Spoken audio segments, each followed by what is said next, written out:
오늘은 에스겔서 4장의 말씀을 보도록 하겠습니다. 이 4장의 내용은 그발 강가에서 하나님의 환상을 통해서 하나님의 명령을 받은 이 에스겔이 이제 이스라엘 백성들에게 가서 상징적인 행동을 통해서 하나님의 메시지를 전달하는 내용입니다. 특별히 하나님께서 그들이 듣든지 아니 듣든지 전하라고 명령했습니다. 오늘 이 말씀을 통해서 순종하는 에스겔 그리고 하나님의 사랑을 말씀을 통해서 깨달을 수 있기를 축복합니다. 4장 1절에 인자야 토판을 가져다가 그의 것을 내 앞에 놓고 한 성읍 곧 예루살렘을 그 위에 그리고 그 성읍을 에워싸되 그것을 향하여 사다리를 세우고 그것을 향하여 흙으로 언덕을 쌓고 그것을 향하여 진을 치고 그것을 향하여 공송태를 둘러 세우고 하나님께서 이스라엘 성을 토판에 그리랍니다. 그리고 그 이스라엘을 향하여 사다리를 쌓고 성읍을 에워싸고 흙의 언덕을 만들고 진을 치고 공송태를 두르고 이건 전쟁인데요. 전쟁의 상황을 그리고 전쟁의 상황을 표시하라는 거죠. 이것은 글을 모르는 사람도 누구나 보면 예루살렘이 에워싼 것 그리고 적으로부터 포위당한 것을 볼 수 있도록 깨달을 수 있도록 그리고 그 다음에 어떤 행동적인 오늘날로 말하는 퍼포먼스죠. 상징적인 행동을 통해서 그것을 지금 백성들이 보게 하라 그 말입니다. 3절에 또 철판을 가져다가 너의 성읍 사이에서 두어 절벽을 쌓고 성을 포위하는 것처럼 에워싸라. 그러니까 성이 포위된 것처럼 그렇게 형상물을 만들라 그 말이죠. 이것이 이스라엘 족속에게 징조가 되리라. 하나님께서 이것을 통해서 이스라엘 민족이 깨닫고 하나님께서 이스라엘 민족을 심판하실 것을 알게 하라 그 말입니다. 4절에요. 너는 또 왼쪽으로 누워 이스라엘 족속의 죄악을 짊어지되 내가 눕는 날수대로 그 죄악을 담당할지니라. 내가 그들의 범죄한 횟수대로 내게 날수를 정하였나니 곧 390일이니라. 너는 이렇게 이스라엘 족속의 죄악을 담당하고 이제 하나님께서요. 동쪽을 향해 그러니까 성전을 향해 왼쪽으로 누우랍니다. 이쪽이 어디냐면 북쪽입니다. 그러니까 북이스라엘을 향하라는 겁니다. 그리고 하나님께서 네가 그쪽으로 누우라는 거죠. 그러니까 사람들이 생각할 때 저 사람은 왜 동쪽을 향해 있어? 그것을 북쪽을 향해 있어. 그걸 인식할 거 아닙니까? 그러면서 그 날을요. 390일 동안 그렇게 하랍니다. 상징적인 의미인데요. 그들이 죄악을 담당한다. 하나님께서 그 죄악을 지적하는 것입니다. 그러면 왜 북이스라엘이 390일 동안 하나님께서 그쪽을 향하라는 것은요. 하루를 1년으로 계산해서 360년 동안 하나님이 지켜보았다는 거죠. 무엇을 봤냐면 그들의 죄악을요.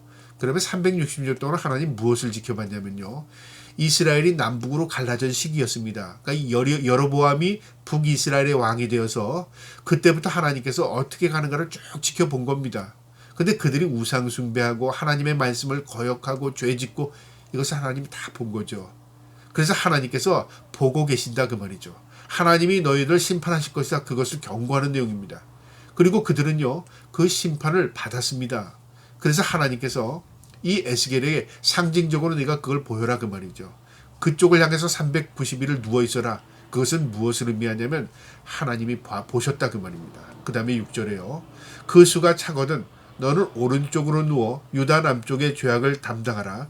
내가 내게 40일을 정하였나니 하루가 1년이니라.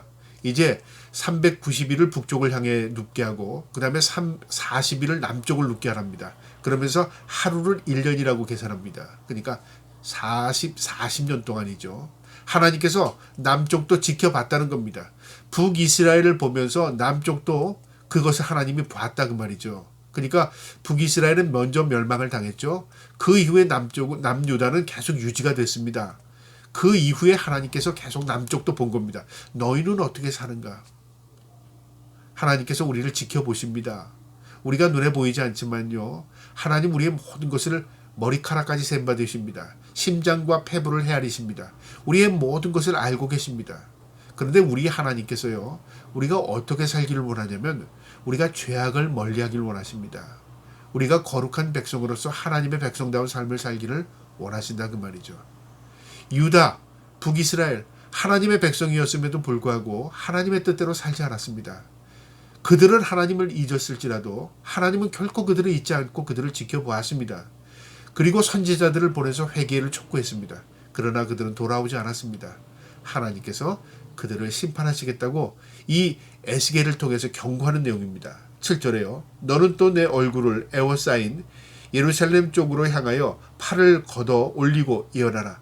이제 이스라엘 백성들이 하나님의 말씀인 줄 알게끔 이 에스겔에게요 하나님께서 말씀을 선포하라는 것입니다. 8절에 내가 줄로 너를 동이니 내가 에워싸는 날이 끝나기까지 몸을 이리저리 돌리지 못하리라.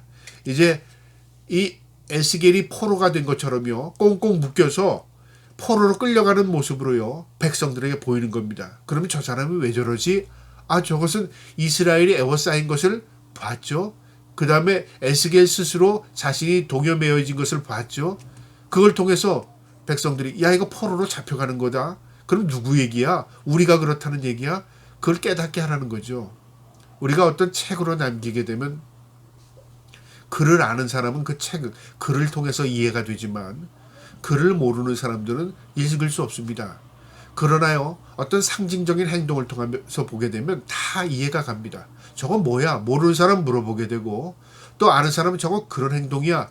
설명이 가능하잖아요. 그러니까 모든 사람들이 다 알 수 있게 지금 이 에스겔을 통해서 하나님 메시지를 전달하는 것입니다. 행동적인 상징적인 행동을 통해서 메시지를 전달하는 것입니다. 그러면서 9절에 너는 밀과 보리와 콩과 팥과 조와 귀리를 가져다가 한 그릇에 담고 너를 위하여 떡을 만들어 내가 옆으로 눕는 날수 곧 390일 동안 먹되 너는 음식을 달아서 하루 20세겔씩 때를 따라 먹고 물도 6분의 1 회씩 되어서 때를 따라 마시라.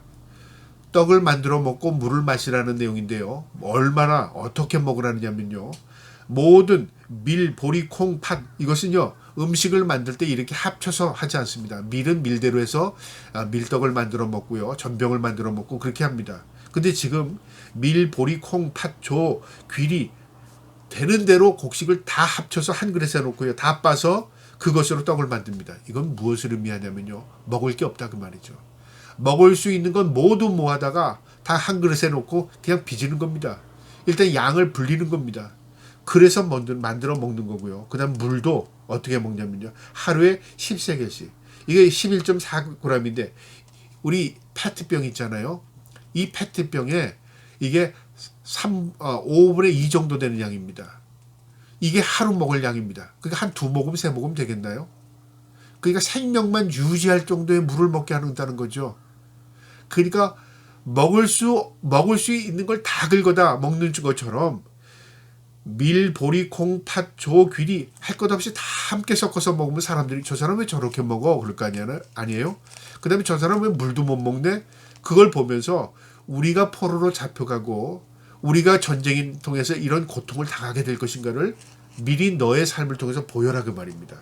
이 에스겔이 얼마나 고통스럽겠습니까? 하나님의 말씀을 전하는데 입으로 전하는 게 아니라 내 모습으로 전하는 겁니다. 390일 동안은 북쪽을 향해서 눕고 그렇게 먹고 또 40일 동안은 남쪽을 향해서 그렇게 먹고 그 얼마나 긴 기간입니까? 그렇게 이 에스겔이 그런 행동을 통해서 사람들이 다 알게끔 하라 그 말이죠. 하나님의 경고를 에스겔의 몸소 체험하는 겁니다. 그리고 상징적인 행동을 통해서 하나님의 메시지를 전달하라 그 말입니다. 이게 선지자입니다. 선지자는 입으로만 하는 게 아닙니다. 선지자는요 삶을 통해서 하나님의 메시지를 전달해야 하는 것입니다. 이 에스겔이 그렇게 하라는 겁니다. 하나님께서 12절에 너는 그것을 보리떡처럼 만들어 먹되 그들이 목전에서 인분 불을 피워 구울지니라. 이 떡을 굽는데요. 우리 사람의 똥, 배설물이 말린 것 가지고 구우랍니다. 이게 무슨 의미냐면요. 그 당시에는 불을 필 때 소똥이나 낙타똥을 말려서요. 이 화로에 넣고 불을 붙입니다. 이 불이 잘 탑니다. 그러니까 일반적으로 이 소똥이나 이 낙타똥은요. 연료의 어떤 재료로 사용했습니다. 근데 인분은 사용하지 않습니다. 왜냐하면 이건 냄새가 지독하고 그 다음에 음식에 배이기 때문에 그렇습니다. 근데 하나님께서 인분으로 구우랍니다. 이거는 뭐냐면 땔감이 없다 그 말이죠. 불을 붙일 만한 재료가 없다 그 말입니다. 그러니까 네가 그것을 보이라 그 말이죠. 냄새나고 먹을 수도 없는 그런 것 그 다음에 또 양도 적은 것, 이걸 네가 그렇게 보여서 사람들이 이것을 의식하고 인식하게 하라 그 말입니다. 이 말을 들은 이 에스겔이 어떻겠습니까? 얼마나 괴로웠겠습니까?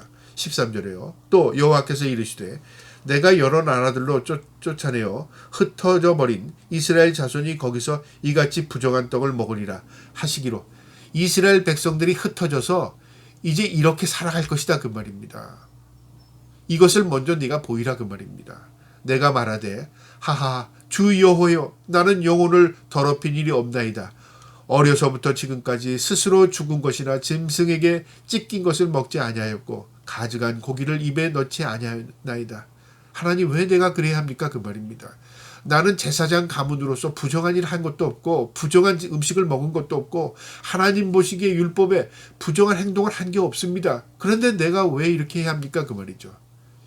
이게 이 에스겔의 한탄이었습니다.